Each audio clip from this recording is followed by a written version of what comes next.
পোড়া রুটি আর মালাই চা কার না পছন্দ, সবাই আমরা কম বেশি খাই। কিন্তু এইটাতে একটা ব্যাড নিউজ আছে। যারা মালাই চা পোড়া রুটি খান, অবশ্যই আপনারা যেখানে খাবেন, যেখান থেকে খাবেন, তাদেরকে বলবেন রুটিটা যেন একদম বেশি পোড়া পোড়া না হয়। হ্যাঁ, কারণ এই রুটিটা পড়লে ক্যান্সারের ঝুঁকি বেড়ে যায়। একটা গণমাধ্যমের তথ্য অনুযায়ী আমি কথাগুলো বলছি।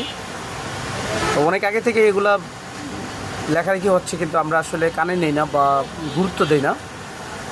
এই জন্য আমাদের দেখা গেছে প্রতিদিন কোনো না কোনো সমস্যা হচ্ছে, ডাক্তারের কাছে যাচ্ছি, দিন দিন পেশেন্টের সংখ্যা বেড়ে যাচ্ছে বাংলাদেশে।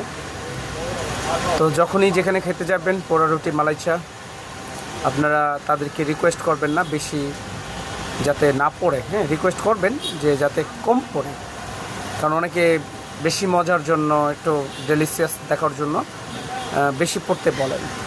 তো আমি তো আর একা সম্ভব নয়, বা এই পুরো বাংলাদেশের সব ব্যবসায়ীদেরকে সতর্ক করব, সবার কাছে যাব, সবাইকে মেসেজ দেব।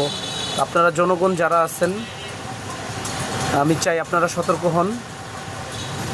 যখনই যেখানে খাদ্য বৈষম্যতা দেখতে পাবেন, আপনারা এটা নিয়ে কথা বলবেন, প্রতিবাদ করবেন। অবশ্যই জানতে চাইবেন প্রতিটা খাবারের কোয়ালিটি সম্পর্কে, কী কী ইনগ্রিডিয়েন্টস ব্যবহার করছে, এই জিনিসগুলো জানতে চাইবেন।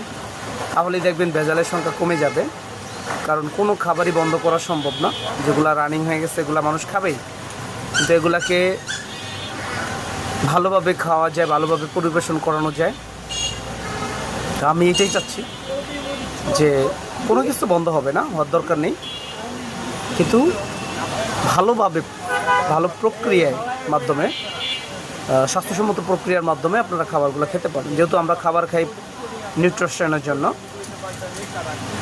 হ্যাঁ, তো আমাদের শরীরে যদি নিউট্রিশনের পরিবর্তে যদি ভেজাল কিছু ঢুকে যায়, খারাপ কিছু ঢুকে যায়, সেটার জন্য আমাদের প্রকৃতি আমাদেরকে ক্ষমা করবে না।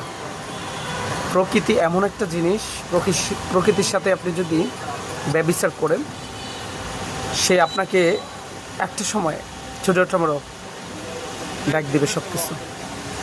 তাই যেখানে যে খাবার খাইতে যাবেন, অবশ্যই আপনারা দেখে বুঝে খাবেন, কোয়ালিটি সম্পর্কে জেনে শুনে খাবেন। মজা লাগছে, টাকা কম, হ্যাঁ মজা লাগছে সেজন্য ভালো না। মজা লাগাটার ভালোটা কিন্তু এক জিনিস না। সব